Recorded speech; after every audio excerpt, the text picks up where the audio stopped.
नमस्कार, मैं हूं आपके साथ पूर्णिमा मिश्रा। हमारे खास प्रोग्राम क्या कहते हैं नरेंद्र मोदी में आज आपको सुनवाएंगे पीएम मोदी का वो ऐतिहासिक भाषण जो उन्होंने 3 जुलाई 2011 को अहमदाबाद में दिया।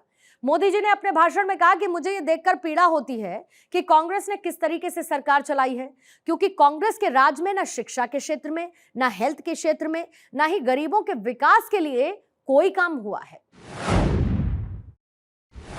अब हम प्लास्टिक सर्जरी को देखें। मुझे लगता है कि दुनिया में सबसे पहली प्लास्टिक सर्जरी शरीर मनुष्य का और माथा हाथी का, गणेश जी का निर्माण।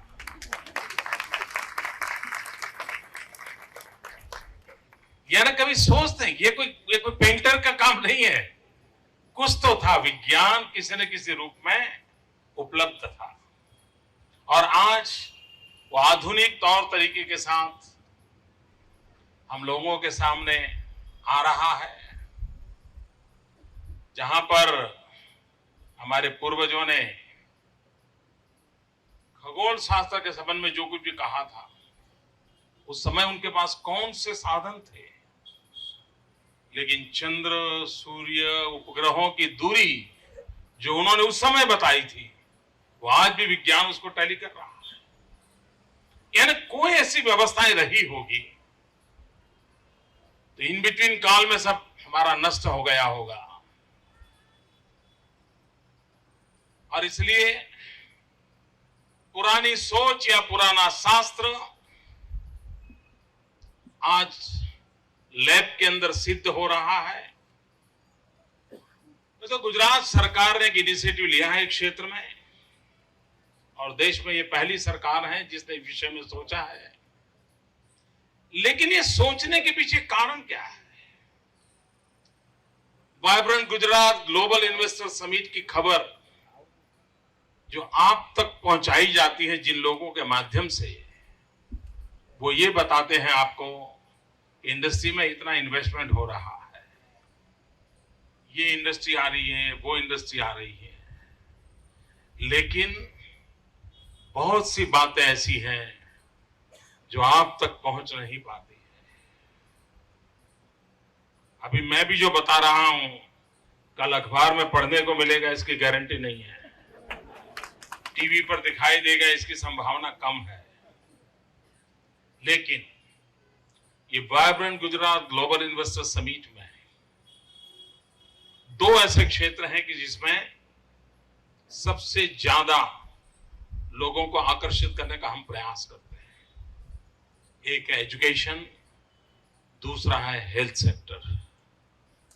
मैं तो इसी वर्ष जो वाइब्रेंट समिट हुआ था, दुनिया के करीब 43 यूनिवर्सिटीज, वर्ल्ड फेम यूनिवर्सिटीज यहां थी, और उन्होंने गुजरात के साथ मिलकर के 21st सेंचुरी के लिए किस प्रकार से ह्यूमन रिसोर्स डेवलपमेंट की आवश्यकता है और किस प्रकार के नए एकेडमिक सिलेबस की आवश्यकता है, उस पर बड़ी गंभीरता से सोचा। और 23 से अधिक यूनिवर्सिटीज, खास गुजरात की यूनिवर्सिटीज एंड प्राइवेट इंस्टीट्यूशंस ने एमओयू किया है। आप कल्पना कर सकते हैं कैसा एक नए क्षेत्र में हम प्रवेश कर रहे हैं। उसी प्रकार से हेल्थ सेक्टर में भी सर्वाधिक एमओयू हुए हैं। यानी सिर्फ इंडस्ट्री के लिए नहीं हो रहे, एग्रीकल्चर हो, पानी की व्यवस्था हो, हम विश्व में जो उत्तम व्यवस्थाएं हैं, विश्व में जो उत्तम अनुसंधान है, उन चीजों को गुजरात की धरती पर लाने का प्रयास कर रहे हैं। और उसी का एक हिस्सा है कि 2009 में वाइब्रेंट समिट में जो एमओयू हुआ था, वो काम आज पूर्ण होकर के आपको डेडिकेट किया गया। गुजरात सरकार ने बहुत बड़ी पूंजी लगाई है इसी क्षेत्र में काम करने के लिए, और जैसा जयनारायण भाई ने बताया, इससे भी बड़ा इन्वेस्टमेंट है, इससे भी बड़ा इंफ्रास्ट्रक्चर बनाया है। हमने सूरत पसंद किया है। और मित्रों, इस क्षेत्र में जाने का मुझे मन क्यों किया, एक बहुत ही दर्द भरी कथा है उसके पीछे। शायद इतने बड़े भवन में और इतने बड़े मशीन जो अंदर लगे हैं, उसके पीछे जो दर्द है वो शायद किसी को दिखाई नहीं देगा, लेकिन आज अवसर है, मैं आपको बताना चाहता हूं।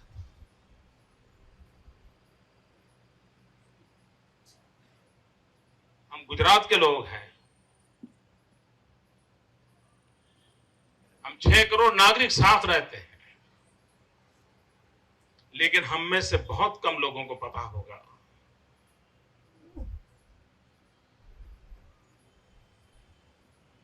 कि हमारे राज्य के ट्राइबल बेल्ट में, उसमें भी साउथ गुजरात का ट्राइबल बेल्ट, डांग, वलसाड़, तापी, नर्मदा, वलसाड़, उमरगांव, इस बेल्ट में ट्राइबल कम्युनिटी में जेनेटिकली सिकल सेल की एक बड़ी भयंकर बीमारी है। दुनिया एचआईवी से तो कांपती है, उसको पता है कि कितना भयंकर है, लेकिन लोगों को मालूम नहीं है सिकल सेल कितना भयानक, उस पीड़ादायक दर्द होता है। मैं बड़े दुख के साथ कहना चाहता हूं, अनेक सरकारें गुजरात में आके गई, ये सिकल सेल मेरी सरकार आने के बाद नहीं आया है।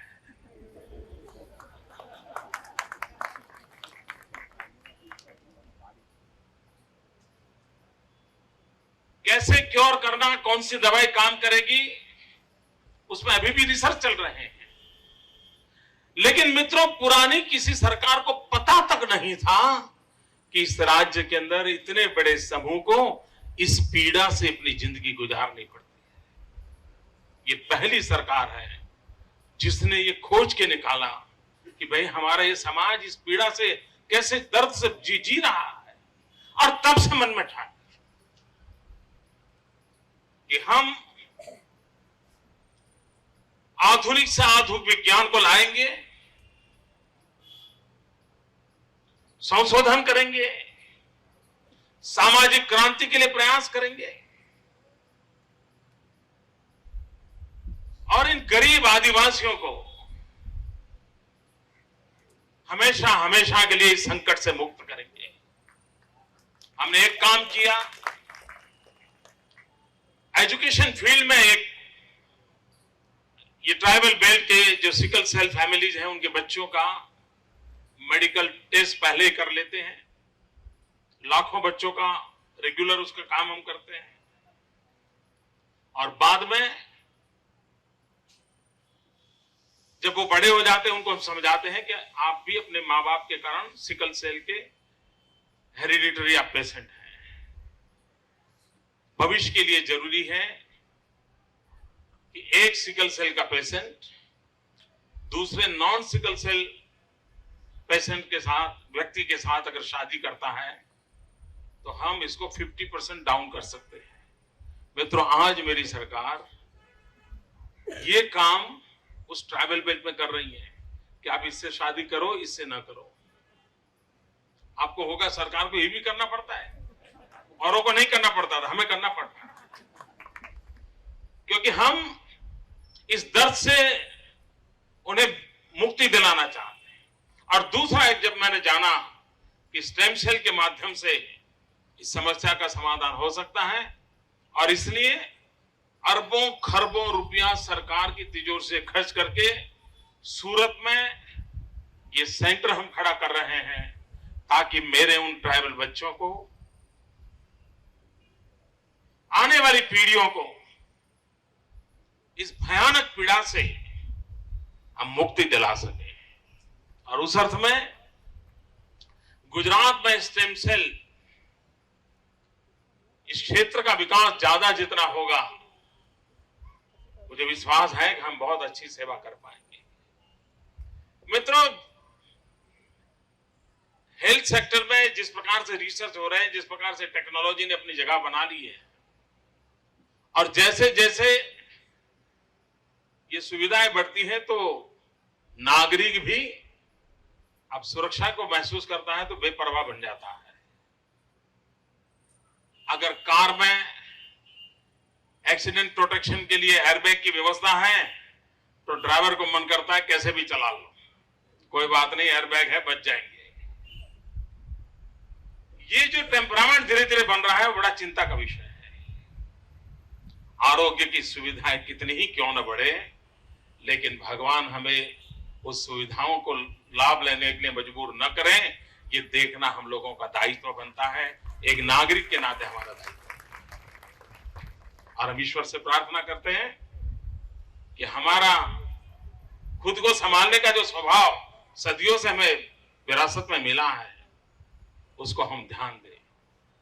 मित्रों, health sector, human development index इस राज्य की प्रायोरिटी के काम है। डॉक्टरों की बहुत बड़ी मात्रा में आवश्यकता है, लेकिन डॉक्टरों के लिए मेडिकल कॉलेजेस होने चाहिए। अगर समय पर हम मेडिकल कॉलेजेस को निर्माण नहीं करते हैं तो डॉक्टर नहीं मिलेंगे। मेडिकल कॉलेजेस चाहिए तो फिर साइंस स्ट्रीम की स्कूल चाहिए। आपको हैरानी होगी मित्रों, गुजरात में करीब 40 तहसील ऐसे हैं जो ट्राइबल तहसील ऐसे हैं, और 50 साल हो गए गुजरात को। ये 40 ट्राइबल तहसील ऐसे थे कि वहां 12th साइंस स्ट्रीम की स्कूल नहीं थी। दोस्त, पता नहीं इन लोगों ने कैसे राज्य को चलाया होगा। मुझे पीड़ा होती है। मैं राजनीतिक आलोचना नहीं करता हूं, मुझे पीड़ा होती है। आज हमने इन सभी 40 तहसीलों में, यानी गुजरात में अब एक भी तहसील ऐसा नहीं जहां साइंस स्ट्रीम की स्कूल ना हो, और उसमें से 12th से जो विद्यार्थी निकलेंगे उसमें अधिकतम मेडिकल में जाए, हमारा प्रयास है। तो दूसरा कदम हमने उठाया मैक्सिमम मेडिकल कॉलेजेस का। मित्रों, एक सालों से अहमदाबादिया ने, यहां जितने डॉक्टर आए हैं उनको पूछो, अगर अहमदाबाद में पढ़े हैं तो बीजे मेडिकल या तो BS, 2 medical college, 1 dental college. हमने इतने साल इसी से गुजारा किया, और हार्डली 500 विद्यार्थी, और एडमिशन के लिए डॉक्टरों की पहुंच ज्यादा होती थी तो उनके बेटों को जरा जल्दी मिल जाता था, तो वो दायरा भी बढ़ता नहीं था। डॉक्टर का बेटा डॉक्टर, डॉक्टर का बेटा डॉक्टर, एक ही दायरे में दुनिया चल रही थी। बुरा मत मानना डॉक्टर मित्रों, जो होगा वो सच बता रहा हूं। मित्रों, 2001 में अहमदाबाद में 2 मेडिकल कॉलेज, 1 डेंटल कॉलेज थी। देश आजाद हुआ तब से हमने ये पाया था मित्रों, इसी एक दशक में 9 मेडिकल कॉलेज कर दी हैं। जहां 500 स्टूडेंट थे, आज करीब 1600 स्टूडेंट हैं। और आज मैं गर्व से कह सकता हूं, इसी एक ईयर में 600 नई सीटें गुजरात में मेडिकल कॉलेज के स्टूडेंट को प्राप्त हुई है। और हमारा मकसद है हर डिस्ट्रिक्ट में एक मेडिकल कॉलेज हो।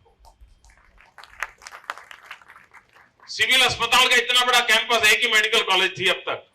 इस वर्ष वहां एक और कैंसर के साथ जुड़ी हुई मेडिकल कॉलेज बन रही है। तो अब हम ह्यूमन रिसोर्स डेवलपमेंट पर बल देना चाहते हैं। अधिकतम हमारे विद्यार्थियों को मेडिकल कॉलेज में जाने का अवसर मिले। जिन डॉक्टर माँ बाप बहुत बिजी थे, जिनके बेटे 12th में अच्छा रिजल्ट नहीं ले पाए क्योंकि माँ बाप मेडिकल काम में बहुत बिजी थे, अब डॉक्टर बताना बेटे को जरूरी था, क्योंकि फिर कारोबार कौन चलाएगा, तो उसको बेंगलोर भेजते थे, महाराष्ट्र भेजते थे, 20 लाख 25 लाख डोनेशन देते थे। मित्रों, सालों से